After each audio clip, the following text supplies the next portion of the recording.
guys, what's up? It's iJevin. How is everybody doing? Welcome back to my second part of my snapshot review. I wanted to do this in multiple parts because I really wanted to break it down and get into a review of it and not just kind of rush through it and tell you what the features are. So this is the second part. Let's go ahead and get started.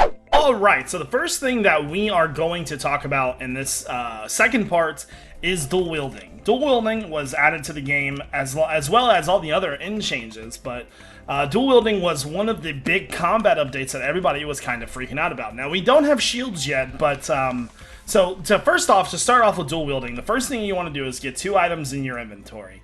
Next up, there's going to be a shield spot in your inventory. Put an item in that spot, and then put an item in your hand. There we go. So now we are dual wielding different things in our hand. So, now one thing you need to know is that offhand cannot attack, and it determines what can be used by the item in the hand. So if I want to swap these items, all I need to do is hit F, and it will swap the items. So, for example, let's go back and grab a sword, 2 swords, and we'll do that. So, 1 in the inventory slot, and then 1 in my hand. And as you can see, I'm blocking, and I've got a sword in my hand. So blocking has not been removed yet, but it will be when shields come into the game. And as you can see, that other hand is completely useless. I'm swinging both and right-clicking. So let's take that out, and let's try something that I think everybody's been wanting to do, is a bow. We'll grab a bow and an arrow, and we'll put that bow into that offhand slot and see what we can do with it. Once again, nothing happens, like I've told you guys a million times. You will not be able to attack with both hands. But if you do choose to have a bow in that hand, you can hit F once again. Bows do work with that, so you'll be able to hold a bow and a shield at the same time, and be able to PvP like that instead of using something else in your hand. So one thing that is cool about this is that, say I want to go mining, I'll grab a pickaxe and some torches, and we'll try that. So let's go up there. There we go. So now let's try it. So can we... Yeah, so here's how this works, right?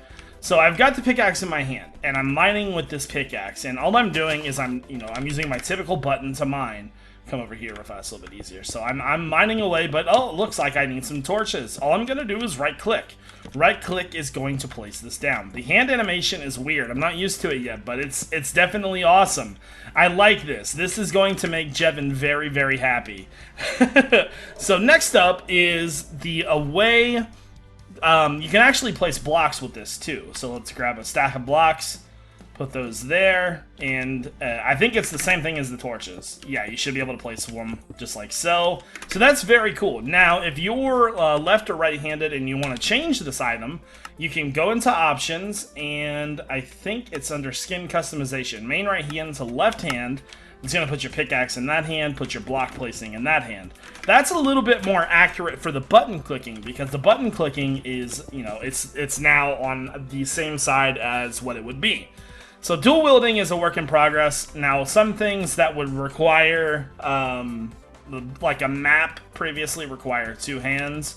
Now it requires 1 hand, and it also shows up a lot emptier, but it's still kind of zoomed in. So I'm looking at this, and it's very, very cool. And the lava's a lot bright red. Okay, so let me go back and change this. So as you can see, we can still see the map very well, but we're holding blocks in our hand. So dual wielding is actually really, really cool. Now, I want to see this in effect on a mob. So what I'm going to do is I'm going to do time set night. If I can say nighttime right. Grab a zombie and place that down. And then let's give him 2 swords. Is he going to pick them up? Hold on, let me change to game mode. Game mode 0. You just gonna run away there, buddy? Come on. So let's see if he can pick these swords up. Because mobs are supposed to be able to dual wield as well. No?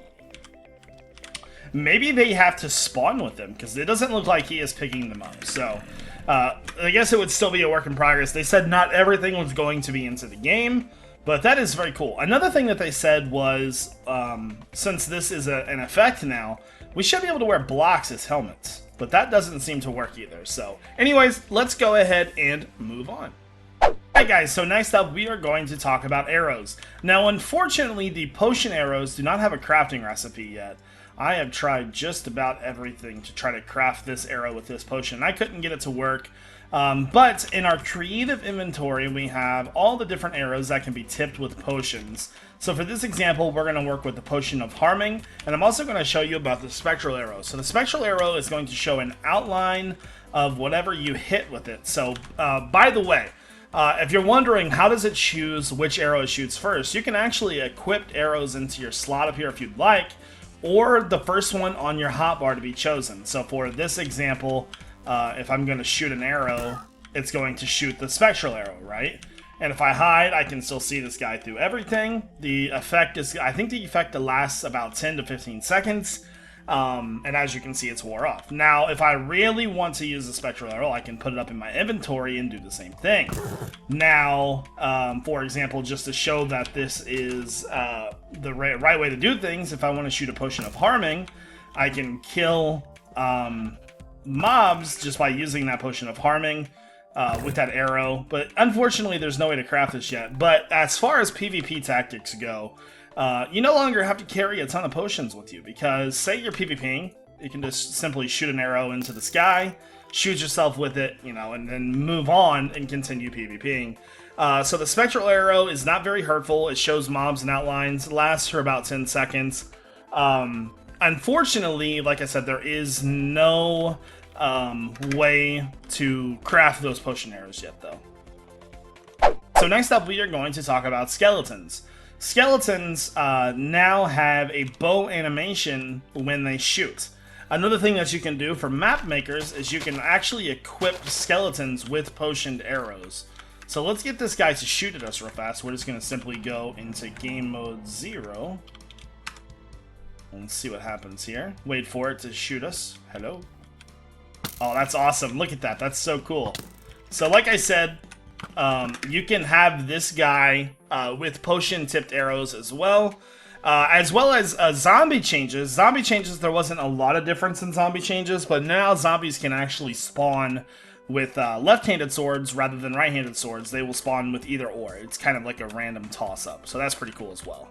Alright, so next up, we're going to talk about the new pathway block. Pathway block uses a shovel, and all you have to do is right-click the grass, and this will make ourself a pathway block, so just like so. Now, let's try this on something other than grass. Let's try this on, say, gravel, and see if the pathway block works for that. I don't think it will. I think it only works on the grass, but still, this was almost one of the first things that were talked about with the new snapshots coming out. This was so long ago that I think people forgot about it, actually. But nevertheless, I really, really like these. As far as height goes, these are 15/16 of a normal block, which means only like 1/16 of the old block is missing, but it gives you a nice texture and outline to make a nice pathway. And so there's not very many things left to cover, because mainly the entire update was dual wielding, combat sort of, and the end. Mainly just the end though. So we've seen what dual wielding can do, but one thing that we haven't really discussed is the status effect HUD that's in the game now.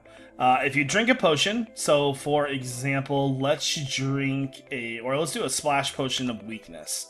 That's going to hit us, and as you can see on our top right hand corner, we now have an icon showing that we've got a weakness effect. It doesn't give us a time, but the time is in here. Now when that potion is about to run out, that icon will flash. So now let's drink a positive potion. Let's try strength, and so as you can see, strength is above it. So what happens is positive potions go on top, negative potions go on the bottom, and when those potions are about to run out, they will flash. Now there wasn't really too many more changes.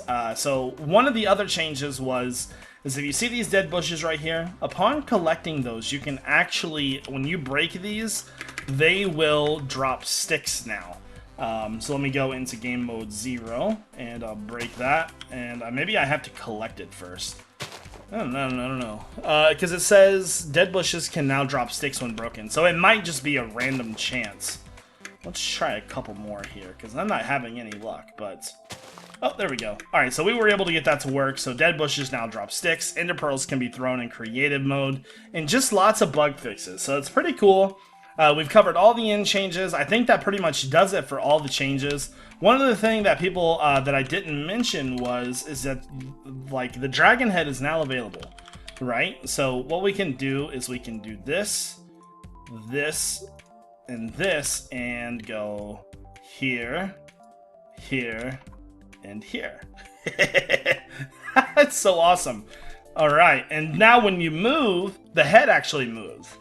How cool is that, right? That's pretty freaking awesome. So I think that's going to do it for this second snapshot video. This one was a little bit shorter, but there was still stuff I needed to cover.